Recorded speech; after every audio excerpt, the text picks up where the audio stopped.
ఓం శ్రీ మాత్రే నమః. శ్రీ గురుభ్యో నమః. అమ్మవారి పిలుపు ఛానల్కి స్వాగతం అండి. ఆ అమ్మవారి యొక్క ఆశీస్సులు మనపై ఎప్పుడు ఉండాలని మనస్ఫూర్తిగా కోరుకుంటూ ఈరోజు వీడియో అయితే స్టార్ట్ చేయబోతున్నాను ఫ్రెండ్స్. ఈరోజు వీడియోలో అమ్మవారు మనకు తెలియజేయబోతున్న సందేశం ఏమిటి అంటే, గొప్ప అవకాశం అనేది నీకు కలగబోతుంది తల్లి. చూసిన వెంటనే కాదు అనకుండా నా పాదాలను తాకు, నీ వద్దకు రాబోతున్నాను కాబట్టి నా మాటను పూర్తిగా ఆలకించిన తర్వాత నీ మనసు ఎంత ప్రశాంతంగా ఆనందంగా ఉంటుంది అని అంటున్నాను అనేసి అమ్మవారు అయితే ఈ చక్కని సందేశాన్ని అయితే మనకు ఇలా తెలియజేయబోతున్నారండి. ఇక ఆ సందేశంలో ఉన్నటువంటి ఆ అర్థం ఏమిటో తెలుసుకునే ముందు అందరికీ ఒక చిన్న రిక్వెస్ట్ ఫ్రెండ్స్, నా వీడియోని అయితే ఎక్కడ స్కిప్ చేయకుండా చూడండి. నా వీడియో కనుక మీకు నచ్చినట్లయితే ఒక లైక్ చేయడం మాత్రం మర్చిపోకండి ఫ్రెండ్స్. ఇక వీడియో స్టార్ట్ చేసే ముందు, ప్రతి ఒక్కరి జీవితంలో సమస్యలు అనేవి సర్వసాధారణం కదండి. ప్రతి ఒక్కరూ కూడా సమస్యలు లేని వారు అంటూ ఎవరు ఉండరు. ఎవరికి ఒకరికి ఏదో ఒక సమస్య అనేది వంటూనే ఉంటుంది. అటువంటి వారి అందరికీ కూడా అమ్మోరు తల్లి జ్యోతిష్యాలం అమ్మవారి యొక్క ఆశీస్సులతో జ్యోతిష్యం చెప్పబడండి. వశీకరణ స్పెషలిస్ట్ సుబ్రహ్మణ్యేశ్వర రాజు గారు ఉన్నది ఉన్నట్లుగా మనకు ఫోన్ ద్వారానే జ్యోతిష్యం అనేది తెలుపుతారండి. గురువుగారి ఫోన్ నెంబర్ వచ్చేసి 7386242425. నమ్మకంతో ఒక్కసారి సంప్రదించి చూడండి. మనకు ఎలాంటి సమస్యలు ఉన్నా దానికి తగిన పరిష్కారం అనేది వితిన్ 24 అవర్స్లోనే మనకు పరిష్కార మార్గాన్ని చూపుతారు. అది ఎలాంటి సమస్య అయినా కావచ్చు.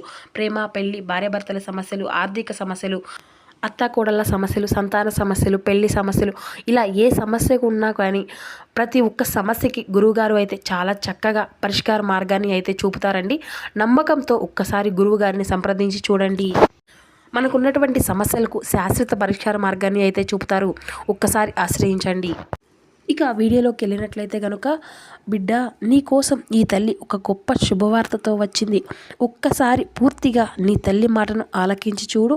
నీ మనసులో ఉన్నటువంటి భారం అంతా కూడా దిగిపోతుంది. నీ మనసు ప్రశాంతంగా ఉంటుంది. నేను నీ దగ్గరే ఉన్నాను, నీతోనే ఉన్నాను అని ఎందుకు నమ్మడం లేదు నా బంగారు బిడ్డ? ఎందుకమ్మా అంత కోపంగా ఉంటున్నావు? అలాగే ఎంతగానో చింతిస్తున్నావు? ఇక నుండి నీకు ఆ కోపతాపాలు అలాగే నీ అలకలు అన్నీ కూడా పక్కన పెట్టు. నీ తల్లి నీ కోసం ఒక శుభవార్తను తీసుకువచ్చింది. ఎట్టి పరిస్థితుల్లోనూ అది ఎంతలే అనుకోకుండా ఒక్కసారి నీ తల్లి చెప్పే మాటలను విని చూడు. నీ మనసు ఎంతగానో సంతోషిస్తుంది. నీకు ఇది ఎన్ని రోజులుగా ఎదురు చూసేటటువంటి వార్త.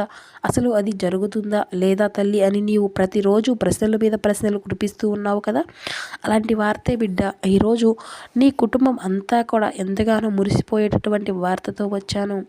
కాబట్టి ఈ వార్తను వినడానికి నీవు సిద్ధంగా ఉన్నావు కదూ. మరి ఇంకా ఆలస్యం ఎందుకు? ఇక సంతోషంగా నీ తల్లి చెప్పే మాటలను విను. నాపై ఉన్నటువంటి అలక మొత్తం కూడా పోతుంది. ఆ తర్వాత అమ్మ అని నీవే నా వద్దకు వచ్చి సంతోషంగా మైమరిచిపోతావు. నీలో ఉన్నటువంటి ఒక చిన్న లోపం తొలగించుకుంటే నీవు జీవితంలో ఉన్నత శిఖరాలను అందుకోగలుగుతావు. కానీ నీలో ఉన్నటువంటి ఆ లోపం నన్ను ప్రతిసారి వెనక్కి నెట్టేస్తుంది. అది ఏమీ పెద్ద సరిదిద్దుకోలేనటువంటి లోపం కూడా కాదు. నీవు పట్టుదలతో కృషి చేస్తే ఆ లోపాన్ని అతి తక్కువ టైంలోనే నీవు తొలగించుకోవచ్చు. నీలో చాలా శక్తి ఉంది కదా. నీవు అలుపు ఎరగకుండా కృషి చేయగలవు. కానీ ఈ ఒక్క లోపం నీ యొక్క ఎదుగుదలను ఆపేస్తుంది. మరి నీవు అడగవచ్చు, తల్లి మరి నాలో ఉన్నటువంటి ఆ లోపం నీకు తెలుసు కదా. తెలిసినప్పుడు ఆ లోపాన్ని నీవు సరిచేయవచ్చు కదా. నిజమే, చేయవచ్చు. కానీ అది ఎటువంటి లోపమో తెలుసా? భౌతికంగా పైకి కనిపించేటటువంటి ఏ లోపాన్ని అయినా సరే ఉన్నతంగా పూర్తిగా లేకుంటే కాస్త అయినా సరే చేయవచ్చు. ఏమో కానీ నీకు ఉన్నటువంటి ఆ లోపం మానసిక అది సరిచేసేందుకు నేను సిద్ధంగానే ఉన్నాను. దానికి నీ యొక్క సహకారం ఎంతగానో అవసరం బిడ్డ. కాబట్టి ముందు నీ యొక్క సహకారం నాకు ఉండాలి. ఎందుకంటే నేను నీకు దీని నుండి ఎలా బయటపడగలుగుతావు అన్నది మాత్రమే నేను నీకు తెలపగలను. వాటిని నీవు స్వీకరించి పట్టుదల నమ్మకం ఉంచి చేస్తే మిగిలిన విషయం అంతా కూడా నీ తల్లి చూసుకుంటుంది. నీకు ఉన్నటువంటి లోపం అనుమానం. అమ్మా ఇది నీకు చెప్పాను, ఆ పని జరుగుతుందా లేదా? అసలు నా తల్లి నా మాటలను వింటుందా లేదా? అసలు ఈ పని అవుతుందా లేదా? ఇలాంటి ఆలోచనలు, లేదా నేను చేపట్టిన పనిలో విజయం పొందుతానా లేదా? అసలు ఇది అంతా కూడా ముందుకు వెళుతుందా లేదా? ఏమైనటువంటి లాభం ఉందా లేదా? ఇలాంటి అనుమానం అనేది నీ మనసులో పెట్టుకొని ఏ పనినైనా మొదలు పెడితే, లేకుంటే ఏ పూజను చేసినా కూడా అది కేవలం అనుమానంగానే మిగిలిపోతుంది. కానీ ఏమీ ఫలితం ఉండదు. ఇక నీవు నాపై ఎప్పుడు నమ్మకం ఉంచావు? అసలు ఆ నమ్మకాన్ని ఎప్పుడు ఇచ్చావు? నీకు సమస్య వచ్చినప్పుడు అమ్మ అని నాకు సమస్య వచ్చింది అని చెప్పి బాధపడతావే తప్ప ఆ సమస్య నుండి నేను ఎట్లా బయటపడేటటువంటి మార్గం చూపు అమ్మా, లేదంటే ఆ సమస్య వచ్చినా కూడా నాకు నా తల్లి ఉందిలే అన్న ధైర్యం నీలో ఎప్పుడు నీవు కల్పించుకోగలుగుతున్నావు? లేదు. కానీ నీవు ప్రతి పనిని కూడా అది జరగదు అనేటటువంటి నమ్మకంతోనే ఉంటావు. నీవు ఏది ఊహించినా కూడా ఏది ప్రారంభించాలి అనే దానిలోనే కూడా నీవు తప్పకుండా విజయం సాధించగలుగుతున్నావు అంటే అనేటటువంటి ధైర్యంతో మొదలుపెట్టాలి. అలాగే అనుకున్న విధంగా జరుగుతుంది. అప్పుడే నీపై నీవు ఎంత అపనమ్మకంతో ఉన్నావో, నీవు నిద్ర లేచిందే మొదలు అందరూ నన్ను హేళన చేస్తున్నట్లు, నీ గురించే మాట్లాడుకుంటున్నట్లు, నీవు చేపట్టాలి అనుకుంటున్నటువంటి ఆ పనిని మొదలు కాకుండానే విజయవంతం అవ్వదు కదా. కాబట్టి అటువంటి ఆలోచనలతో మొదలు పెట్టరాదు కదా. నీకు కొత్త ఆలోచన కలిగింది అంటే అది ఆయా దైవ యొక్క నిర్ణయం. నీవు యొక్క ఆలోచనలు ఇచ్చిన ఆ భగవంతుడు నీవు మొదలుపెట్టిన పనిలో నిన్ను ముందుకు తీసుకెళ్ళడం అనుకుంటున్నావా? నీకు ఏదో ఒక ఉన్నతమైనటువంటి ఆలోచనలు ఇస్తూ ముందుకు తప్పక నడుపుతాడు. ప్రతి ఆలోచన కూడా వ్యతిరేకంగానే ఆలోచిస్తూనే ఉంటున్నావు. అదే ఇలా నిన్ను మానసికంగా కృంగిపోయేలా చేస్తుంది. ఇలా చూడు, నేను చెప్పే మాటలను జాగ్రత్తగా విను. నీలో ఎంత మార్పు వస్తుందో నీవే చూస్తావు. ప్రతిరోజు కూడా ప్రశాంతంగా ఉండేటటువంటి వాతావరణంలో ధ్యానం చేసుకో. నీకు ఎటువంటి ఆటంకము రాదు. అలాగే ఆ రోజు అంతా కూడా నీకు ప్రశాంతంగా ఉండి నీ ఆలోచనలు అన్నీ కూడా ప్రశాంతంగా ఉంటాయి.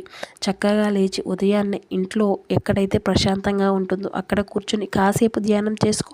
నీ ఇష్టమైనటువంటి దైవాన్ని కాసేపు స్మరించుకో. ఇలా చేయడం వల్ల నీ యొక్క ఆలోచనలు సక్రమంగా అన్నీ కూడా నెరవేరుతాయి.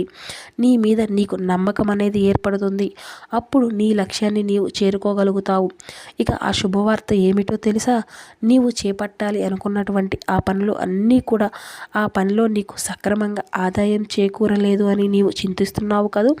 అందుకోసం నేను ఏమి చేయలేకపోతున్నాను, నా వారు కూడా నాకు ఎవరూ సహాయం అందించడం లేదు తల్లి అని నీవు నిత్యా కూడా నీలో నీవే కుమిలిపోతున్నావు. అలాగే నీ కుటుంబ సభ్యులు ఎంతగానో ఓదార్చుతున్నా కానీ నీ బాధ వర్ణనాతీతం. ఇక నిన్ను ఎవరూ కూడా పట్టించుకునే వారే లేరు. నీ చుట్టూ ఉన్నవారు ఎవరూ కూడా సహాయం చేసేవారే లేరు. నా అనుకున్న వారు నాతో పాటు స్వయం సర్వం నీవే తల్లి అనుకున్న నువ్వు కూడా నన్ను పట్టించుకోవడం లేదు అని నాపై కూడా అలిగావుగా. అది ఏమీ లేదు. సమయం గడుస్తున్న కొద్దీ నీకు కొంత ఆందోళన అనేది ఎక్కువైపోతుంది. నీ ఆలోచనల వల్ల నీవు ఏమి చేస్తున్నావు అన్నది కూడా నీకే అర్థం కావడం లేదు. ఇక ఏమి కంగారు అవసరం లేదు బిడ్డ. నీవు అనుకున్నటువంటి సమయానికి అందడం లేదు అనేటటువంటి దిగులే నీకు అవసరం లేదు. నీవు ఏదైతే చేపట్టాలి అని అనుకుంటున్నావో ఆ పని విజయవంతమవుతుంది. అందుకు నా సహాయం నీకు ఎప్పుడూ కూడా ఉంటుంది. 2 రోజుల్లో నీకు రావాల్సిన ధనం అనేది నీకు వస్తుంది. ఆ ధనంతో నీవు ఏదైతే పని చేయాలి అని అనుకుంటున్నావో దానికి ఖర్చు పెట్టుకో. తప్పకుండా అందులో నీవు విజయం సాధిస్తావు. ఇక నీ మనసును ప్రశాంతంగా ఉంచుకోవడానికి నేను చెప్పిన విధంగా కొంచెం సేపు సమయం అనేది కేటాయించి చూడు. నీకు ఇష్టమైన నీ తల్లిని స్మరించుకో. ఆ సమయంలో నీకు నీ కుటుంబానికి అంతా కూడా మంచి జరుగుతుంది. నీ తల్లిని చెబుతున్నాను, సంతోషంగా ఉండు. సర్వే జన సుఖినో భవంతు. ఓం శ్రీ మాత్రే నమః. జై దుర్గా భవాని. సో విన్నారు కదా ఫ్రెండ్స్, ఈరోజు అమ్మవారి యొక్క సందేశం. ఈ సందేశం మీ అందరికీ నచ్చింది అని అనుకుంటున్నాను.